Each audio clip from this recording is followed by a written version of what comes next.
Hello, I'm Pearl Pereira from P3 Designs, and this is my quilt called Into the Woods.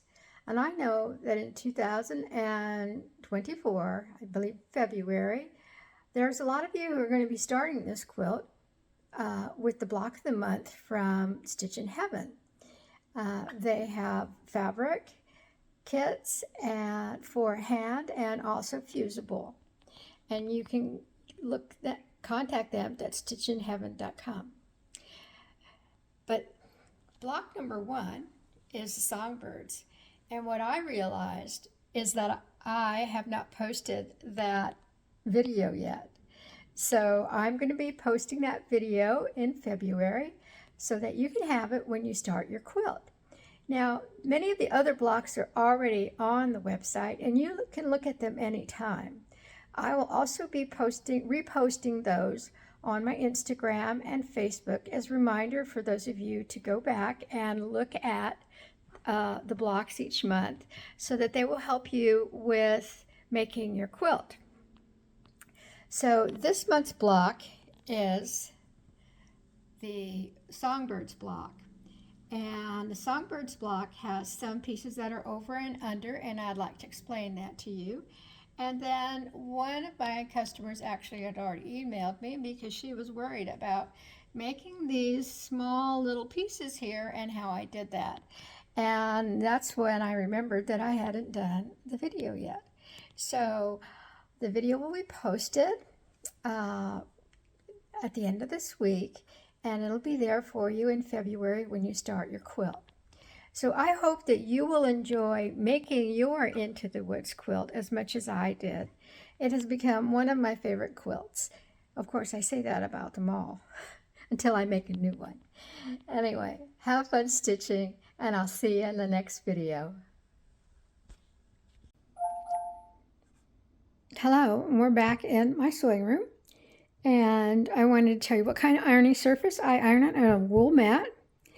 I also use Sherry's Cool Tools, one with the cone tip, one with the spade iron tip on it, and a small craft iron. All the other supplies, as I'm demonstrating, I'll tell you what those are.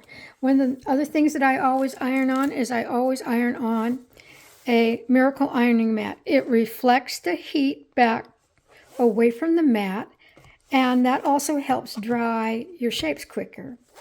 As far as freezer paper that you'll need, I have two sizes of my brand of freezer paper, and they're 8.5 by 11 for putting in your inkjet printers, and 12 by 12 for large shapes when you're going to be cutting them out on your cutting machines.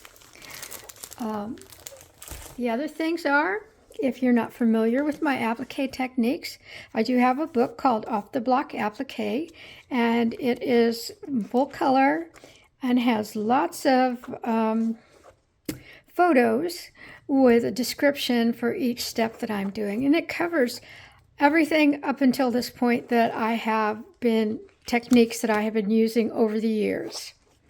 So you will have your pattern, and this is block number one, which is the Songbird block. Now this is the only pattern that does not have a large photo, because this pattern is the face of the quilting pattern, and I want the whole quilt on here so you can see what the whole quilt looks like.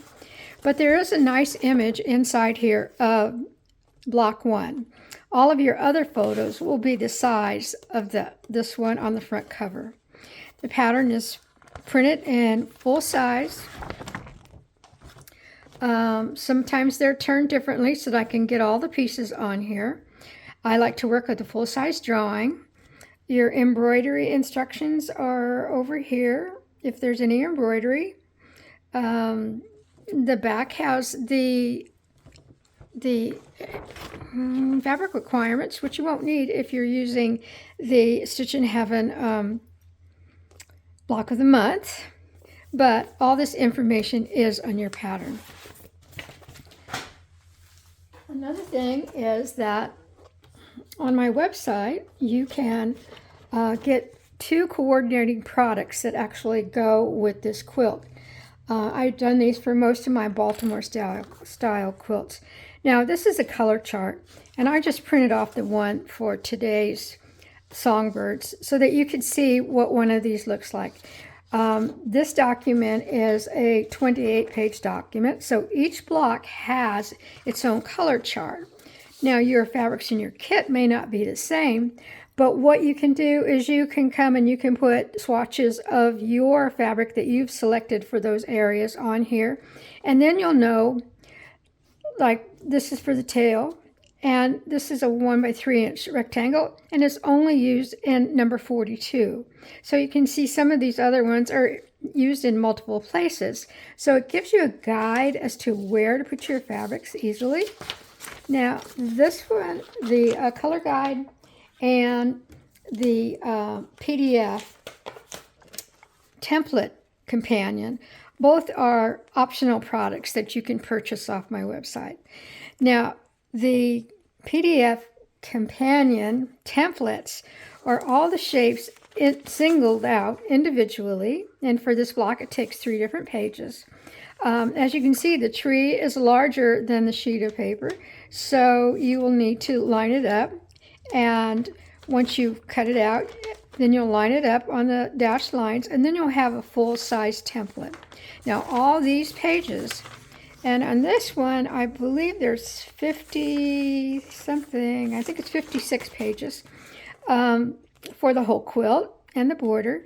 And these are already mirror image, so you don't have to mirror image anything. You don't have to retrace, so that when you iron these pieces to the wrong side of your fabric, your image will be going in the correct direction. This also works for people who are doing a fusible version. They can just print on their fusible sheets, iron it to the wrong side of their fabric, and then they would be ready to put their piece together. So these are how I work. So I work with my templates. I make the color charts because I think it's easier for people. And now we're going to get started. So for this block, the tree is very large. And there's one thing for you to keep in mind with this, is that the block is a 12-inch block. And when I'm working, I take my pattern. I've made a copy of my pattern, and I put it on a foam core board so that I can pin on here, I can work on here.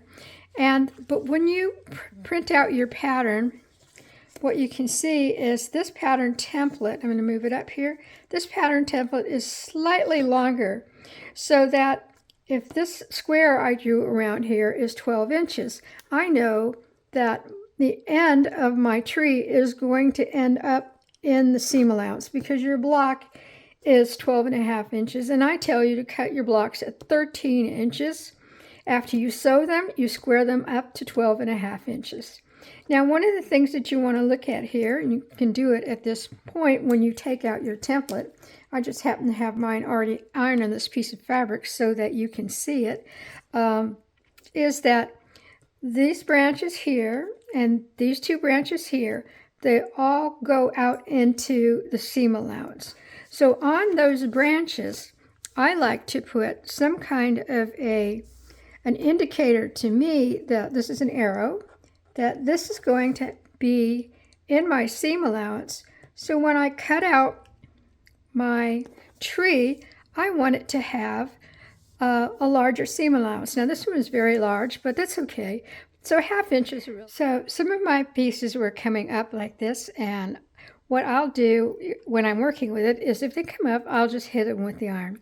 If it moves out of position, then there's plenty of material there for me to just reposition it and get it in the right position so that I can continue ironing.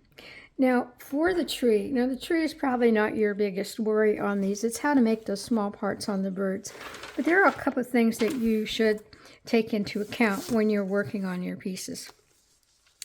This tree is so big, it just wants to come apart all the time. So also this one up here, I'm going to put an arrow on this one because, oh, come on, you're not going to write. Well, see if this one writes. Kind of. Okay. Let me get something else to write with here. Okay, so this branch over here, which was actually this one because this is a mirror image, this would be this branch over here. When you look at this one, you say, oh, the leaf is on top of it, so I don't need to iron that end. And the same thing goes for the next leaf down here. We don't need to iron the end of that one. And it doesn't really need to be this long on the end. These can be your just regular 1/4 inch seam allowance on the ends of these. Like I said, I was just cutting this out freehand, and I just want to make sure that I always have enough of everything. So pretty much all of these other branches in here, you want to put an X on them so that you know that a leaf sits on top of those, and you will not need to end the short end on all of these branches. So I do like to use this with a red pen because when I'm prepping, I see that red and that tells me to stop, just like a stop sign, and go on and do, you know, another area. So I'm going to set that aside for a minute because the other thing that I wanted to talk to you about here is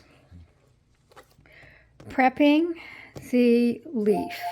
Now the leaf is quite small and it's very detailed, and let's see if I can zoom in a little.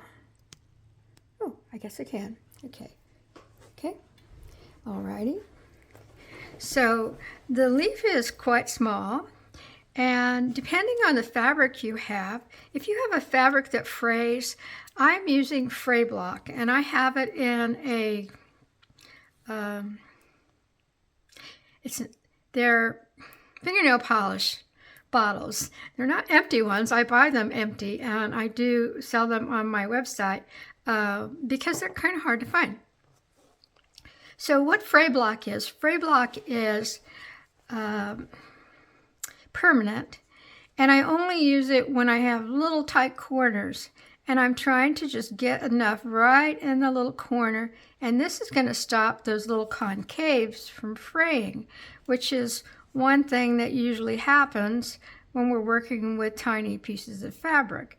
And the other thing is that if you're working a regular cotton, yours are going to fray, and you're pretty much going to need to put this fray block. Now notice I did not get my brush damp again. I'm just continuing to just put a small amount on each of those little concaves.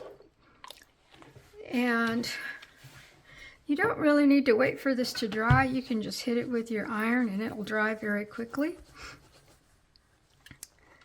Okay, now the next thing about making these tight little corners is there's two ways to do it. You can do it with the pressing tool, which is what I came up with this tool for. It was doing concaves because at that time we didn't have these lovely little irons with this little tiny foot. And so you can do it either way, and I'll show you both ways. Now when it comes to these concaves here, we need to clip in those concaves. See if this writes. Things don't seem to be writing for me today. Okay.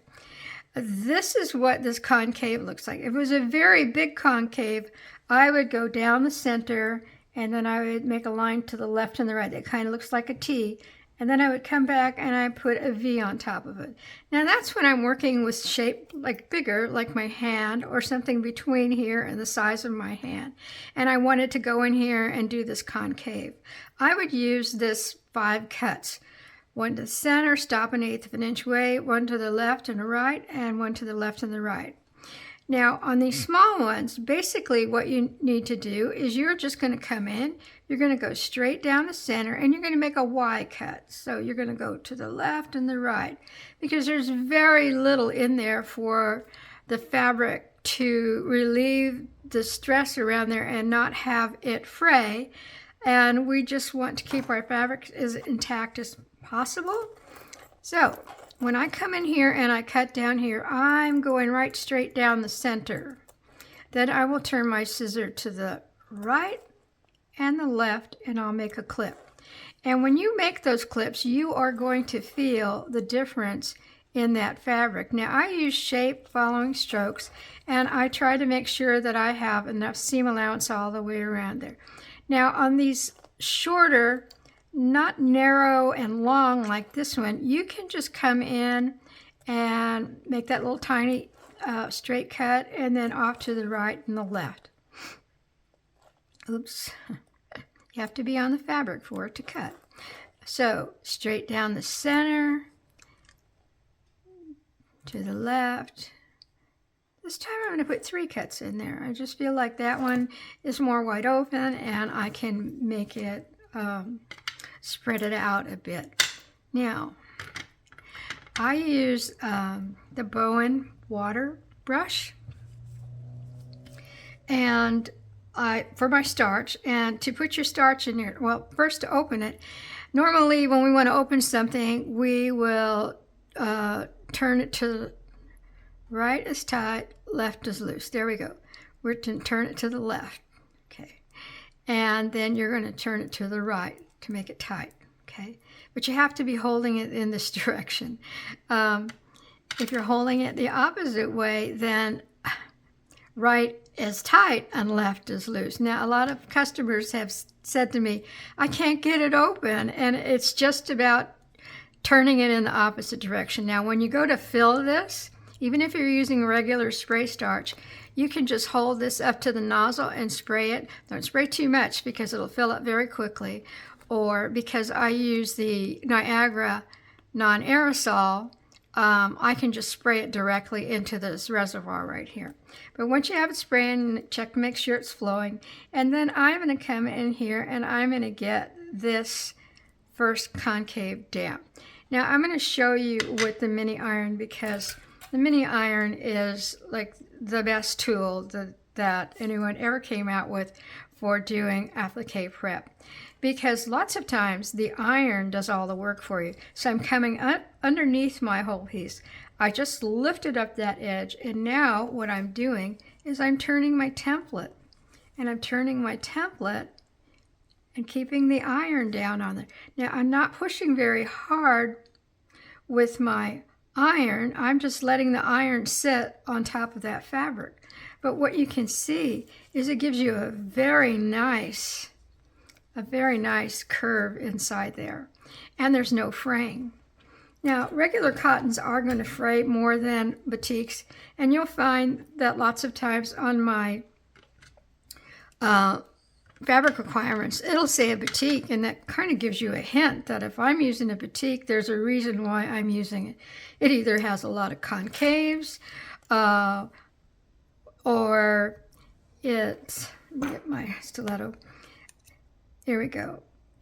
It has a lot of concaves, or it's very small. Those are the 2 reasons why I use batiks, other than the fact that I really like batiks, because they turn so well. So now I'm using my stiletto. I am right-handed. I have the stiletto in my left hand, and I'm just pulling this up over the top.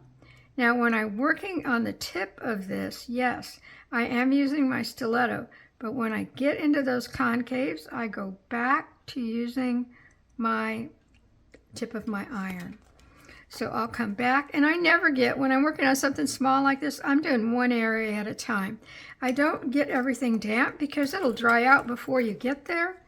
And then sometimes, you know, if you take too long, then what also will happen is the edge of your template will start getting soft. So you can see I'm going around here really easily, and makes really nice curves for you. And I just want to do 2 more. I'm going to do this one, and then I'll do the next one with the tool, just so you can show you what the tool was designed for. Now, funny thing is I still use my tool. I kind of switch and swap between the 2. It just depends on the fabric or the shape that I'm working on. Now, this one is a little bit deeper, and you know, you could do it with this little iron, but I want to show you why I originally designed the applique pressing tool. So when you get in here, you're going to come all the way over to here, and you're going to stop before you get to the deep part of that concave. And then what happens is I make sure that seam allowance is dry. I'm going to get my concave nice and damp and that next leading edge damp, and I'm going to turn my piece over to the front. And from the front, you will take the pressing tool, point it toward you, lay it down, hold your 2 fingers there, and then you're just going to iron. Now, I like to roll my tool to the right and roll my tool to the left. That helps me get those concaves ironed down nice and snug. And then once I turn it over to the top, to the front, to the back, I mean, you're going to come up here and you'll finish ironing all the way around this. Now, I have already ironed all the way around one, so you don't have to watch me do that whole thing. So I have actually shape number 1 right here. And you can see everything is ironed down.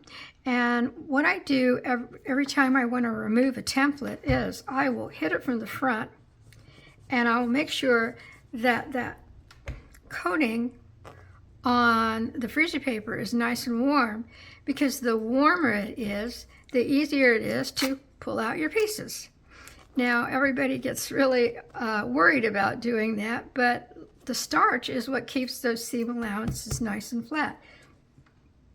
And once I've done that, sometimes you may find you ruffle up your seam allowance. If you're using sometimes a regular cotton that doesn't really want to fold down and it kind of wants to always stand up, it might be because you need to use heavy duty starch on that one. But in general, I just use the regular starch or the Niagara starch, the non-aerosol, which is the one that I really like the most.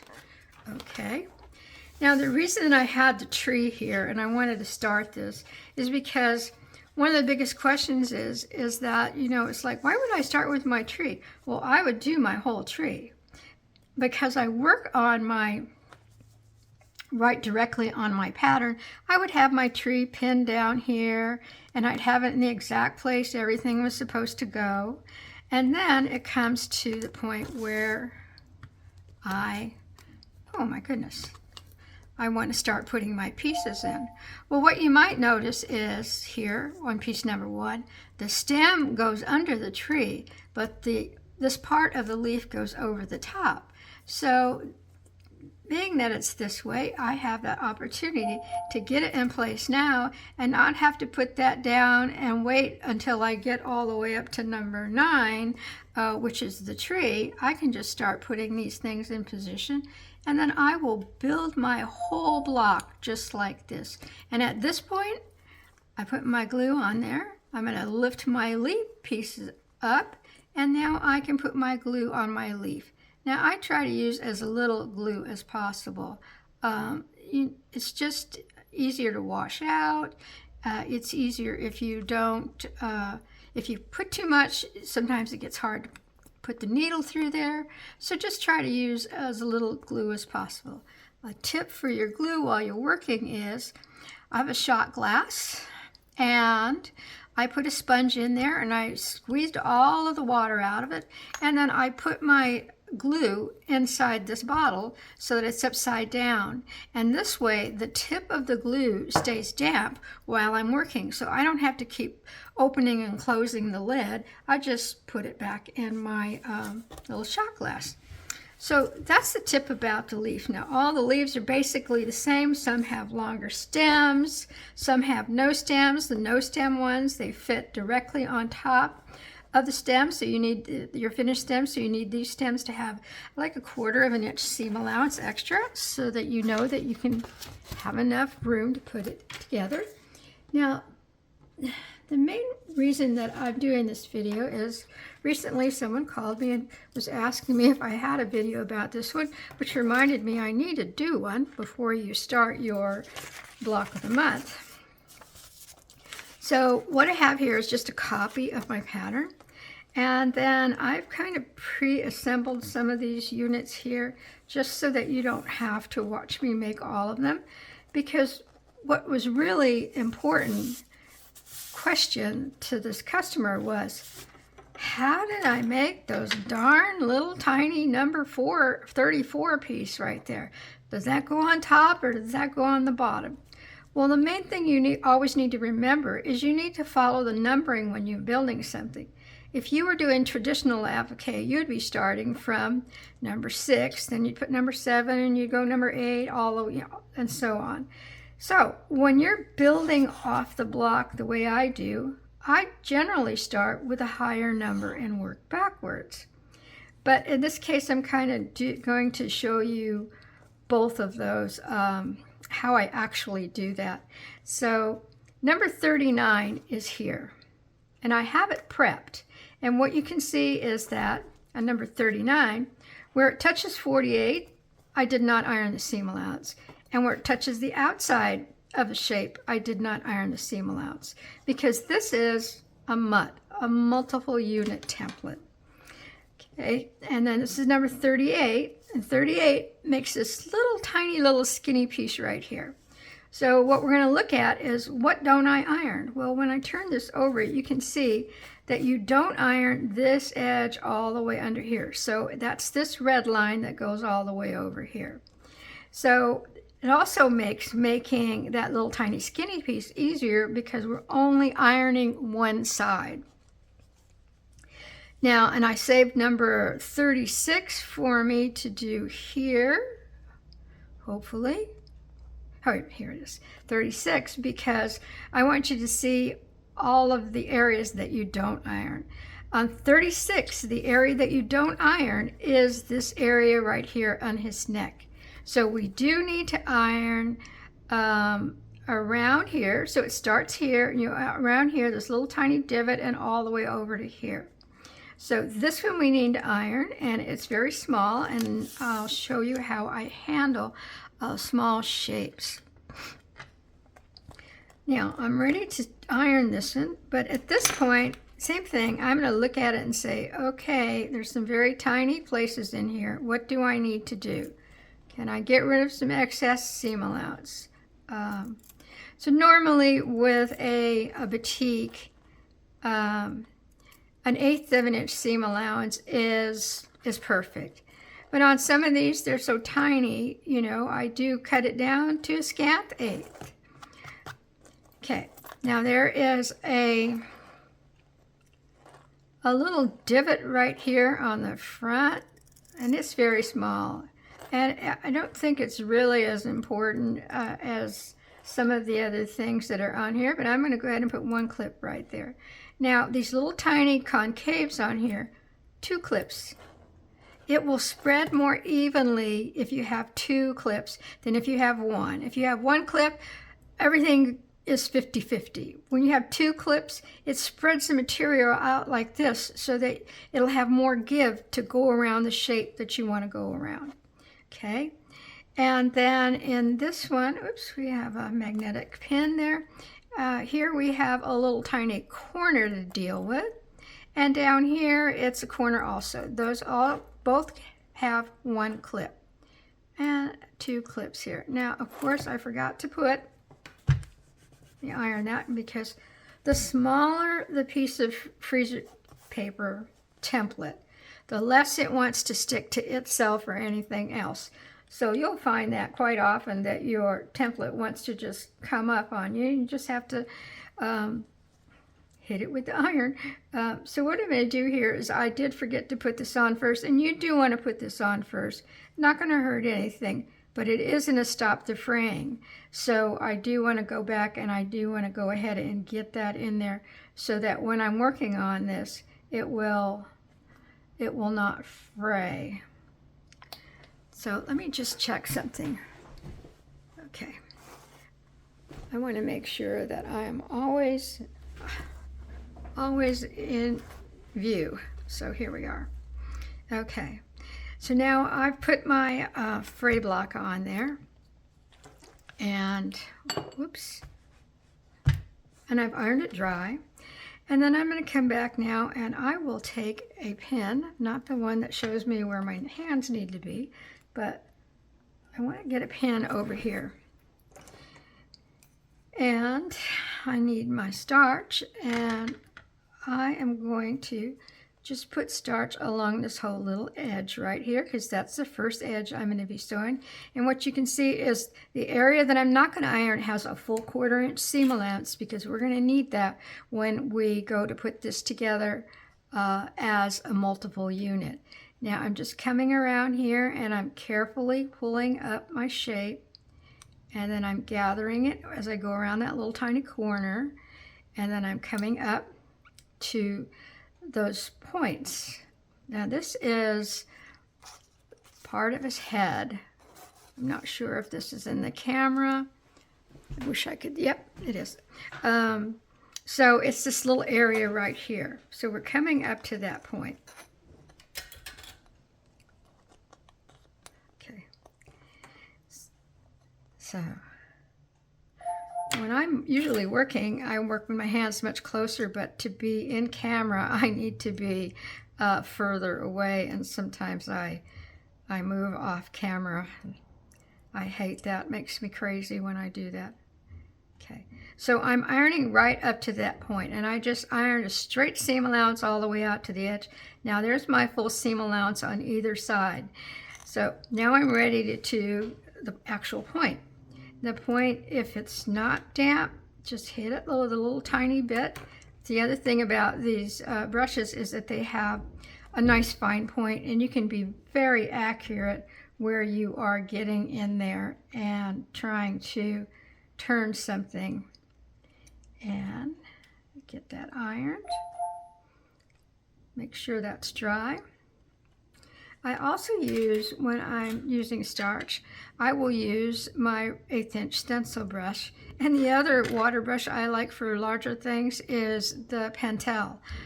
But mostly I work with these two. They seem to be my favorites, and the ones that I would recommend to you. Let's see, so I'm going to get this damp, and I will continue to iron this piece. And like I said, this is the hardest piece. You know, and if it's the first time that you are making something this small, you know, make a sample piece. You might have excess fabric, because sometimes when I am, well, not usually, when I put my fabric requirements in my patterns, if it's a 4-inch square, I make it a 5-inch square, because I want to make sure that if you make a little slight mistake on something, that you will have enough fabric to maybe come in and still be able to get that shape out of there that you want, especially if it happens to be a small shape that you need. So, and we're going to go around that one. So this shape is now ready. And I'm going to look at it from the front. I know it's very hard to see from there, but I can see my little divot right there, and my little divot, the little inside angle, might not be as angular as I would like it to be, but I can help shape it slightly with my iron by just pressing on the edge of the template. The template is quite firm. Okay, so this shape is done. And the number 39 is done, actually. And we have number 34, which is the little tiny black piece, which is, and this time I'm doing it, it's a very dark navy blue. And that's the piece that everybody is really interested in, because it's so tiny. So over here, 2, 3. Now normally when I have a big wide curve, I will clip like 3 times. 1, 2, 3, sometimes even 4 times, just so that the fabric can spread evenly around that. Now this piece is quite nice, and you can see I automatically went to my stencil brush, because now I can get a lot more damp at one time, and I can start my ironing. Now, when I'm ironing, my iron sits on the place where I have just previously turned over the edge of the fabric. And then I am continuing to pull my fabric as I go around. Okay. And then I like to leave my iron on there long enough for the starch to dry. And you'll know when you left your iron on there long enough because your seam allowance will lay perfectly flat to the template. And if it doesn't, just come back and give it a little bit more heat because it just didn't dry the starch as fast as you wanted it to. Now, I'm just going to get this down, and I'm going to come back over here, and I will finish ironing this piece, and then we're going to put this head section together. Now, I try not to make these videos too long, but they do always seem to end up longer than I would like.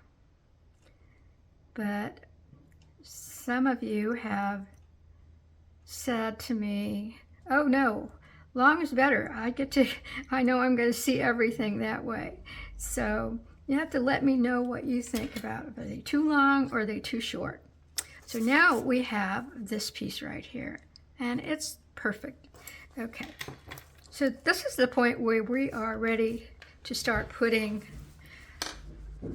our head section together. All right. So what I have here is I have a copy of my pattern, and I did just do it on a regular piece of paper. And normally I would be doing this right here on my big board, except for that's hard to get in the camera, so I'm going to do it right here on my ironing mat. Now, when it comes to putting these sections together like this, I call this a MUT. It's a multiple unit template. So what I did is I printed out this part of the pattern as on a regular, on freezer paper. But you can see when I cut it out, I think you can see all of the lines and the shapes are on there. So now I know where everything is supposed to go. Now you can do this on the paper. You can take this to a light box. And if you're like me, you can see through here and you know exactly where it's supposed to go. But I want this here so I can tell you 38, 39, 36, 35, 34. So our highest number is number 39. And when you're working off the block, you start with the highest number and you work backwards. And the reason for that is, if I had started with the lowest number, which was 34, I would put 34 on here, and now I can't tell where 39 is supposed to go. So when you work off the block, you actually work backwards through your pieces. Now I'm going to remove this from my template. This is number 39. I'm going to hit it with the iron. Now this is freezer paper, and I like this to be freezer paper because when I make my final the final edge over here, when I go to turn this, I'm going to turn it right here on this template. So you can hold it up to the light. I'm just trying to hold it up to the light and get the exact placement of this piece. And once I do have that placement, I'm going to come over here with my iron, and I'm going to hit this with the iron so that it'll stick. And that's exactly what I want it to do. I want it to stay on there. Now 34 was the lowest number, and that one actually goes in last. So the next one, so this was 39, so now we're going to put in 38. So if I had put in 38, I could not see where 39 goes. So I'm going to remove my template. Every time I remove a template, I hit it with the iron to flatten out the seam allowances, whether I'm working directly on my pattern or whether I'm working on a small unit like this one. Now I'm going to find out exactly where number 38 goes. I'm lining it up on all of its edges because I want it to help hold this in place when I glue this together. think I'm a little off there. I don't know whether that was me or could have been my ironing, but let's see. Come on. Oh, maybe I did have it scooted over just a tad.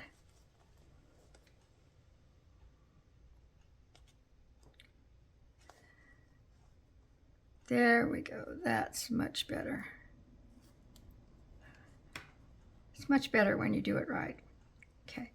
Now at this point, what I want to do right now is I want to make sure that I don't lose the placement of my number 39. So I'm just going to put a couple pins in here to keep that in place. I'm going to lift this one up, and now I'm going to glue 39 to 38. And like I said before, it's very little glue. I'll try to hold this up so you can see.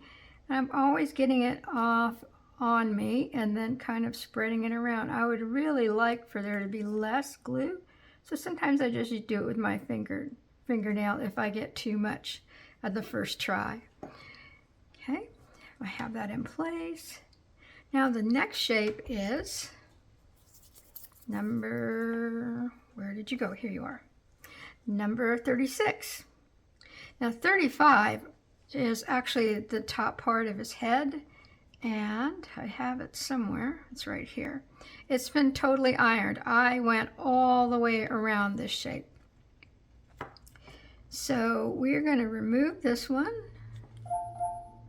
This is 36. I'm going to remove 36, and I will make sure my seam allowances aren't ruffled up.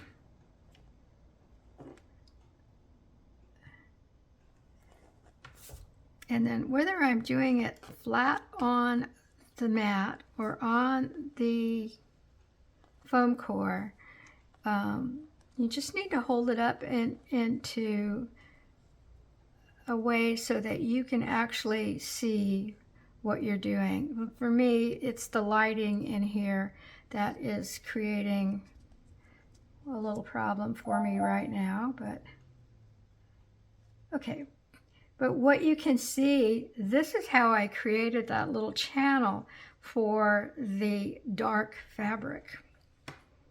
Okay, and I'm going to iron this in place. I want to get this ironed in place. Okay. And number, where did my headpiece, oh, there it is. Keep chasing these pieces around the table because they are so small. Now, normally when I'm working, I iron one piece and then I start putting it together immediately. I iron the next one and I just continue going, following my numbers backwards through my quilt. So normally I would start with the highest number. Although in the case of the tree, I started with my tree first because then everything is going to be placed either on top of it or to it. So there's a little thread sticking out there, and I wanted to get that out of the way. And I think we'll be able to find the placement for that without even moving that template.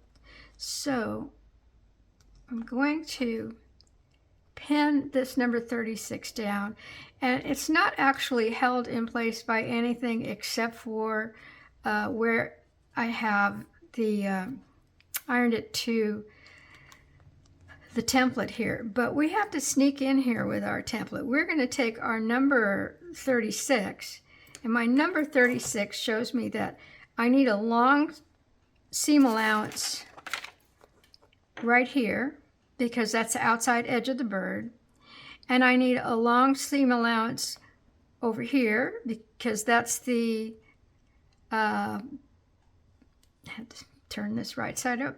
Yes. It'll make you crazy.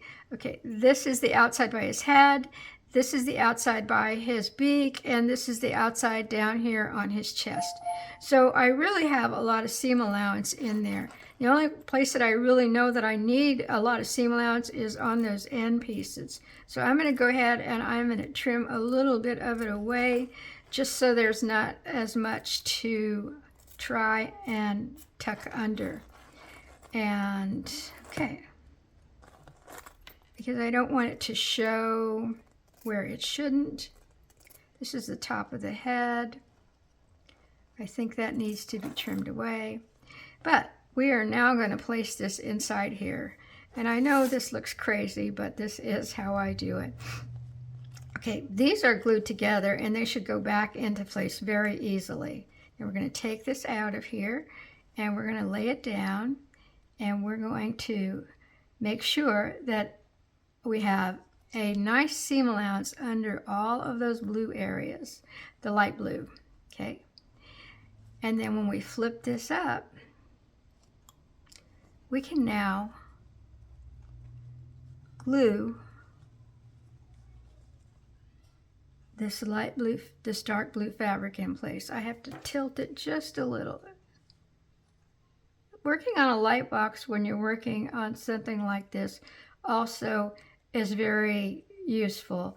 It makes it a lot easier just because you can see what you're doing. The only bad thing about this is that with this dark material, it's very hard to see through the light box. So, you know, it's like trying to see a black line on a black piece of fabric. And I just want to, this is why I made my fabric slightly larger. Now this one is in place, and all the time I was doing this, I'm sitting here and I'm telling myself, don't move anything because you don't want to lose the placement of your number 36, which is this fabric here, which I had ironed to the template. And now I'm just lifting it up off the template. I'm held it down in the seam allowance area. But you see what I just did is now I have that nice, pretty, skinny little accent that is on this bird, this blue jay. I mean, he's so pretty. And I wanted that fine little line. Now you could embroider it. You could put it on top, but if you're going to put it on top, I'm just reaching underneath here very carefully, trying not to get any glue on the dark blue fabric because I don't want it to show. And then I'm just going to put that down. Okay, I did get some right there, but luckily it does wash out. Now, our bird is looking like he's almost done. So what happens at this point is, because this piece is ironed all the way around, it can go on last. And we have our bird shape right here to work from. So now all we need to do is turn this over, and you can trim away some of these seam allowances after you have this together.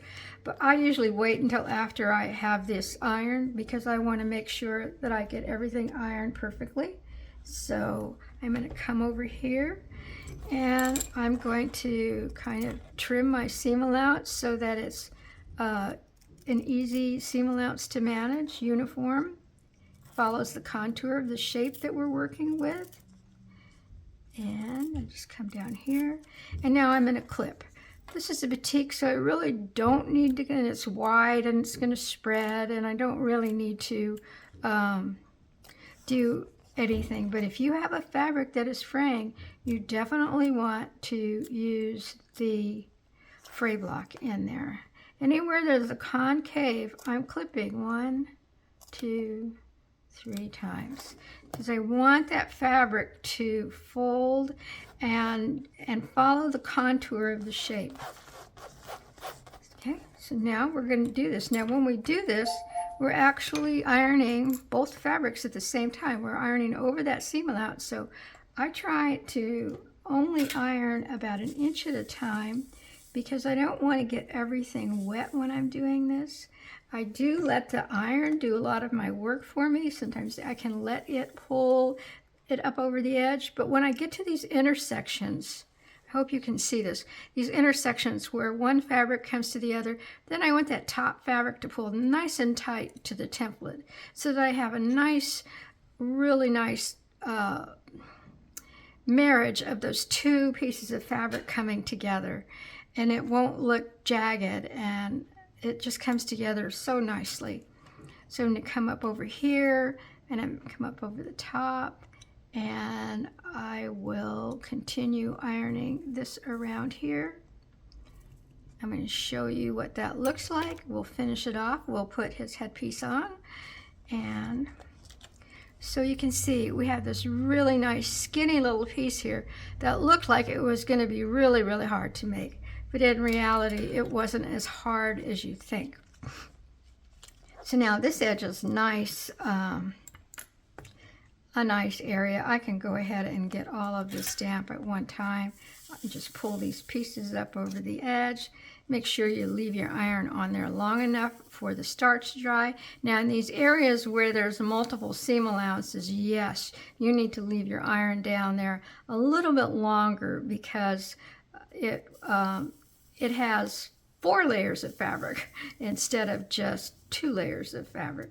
So 2 from the light blue and 3 layers of fabric and 1 from the underlying fabric. So, and then if I have it in place, and since it's kind of a heavy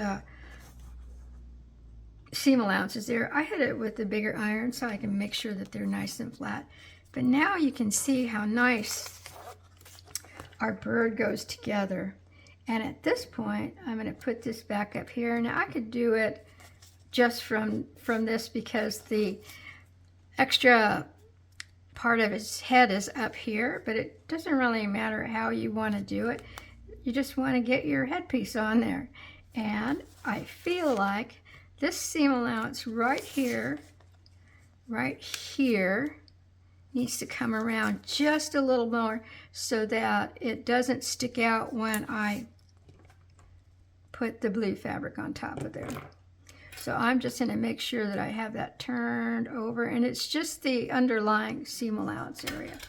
Okay, so if I find my headpiece, and I can line this up with my template. I can do it on the pattern, I can do it on this multiple unit template, whichever way is comfortable for you.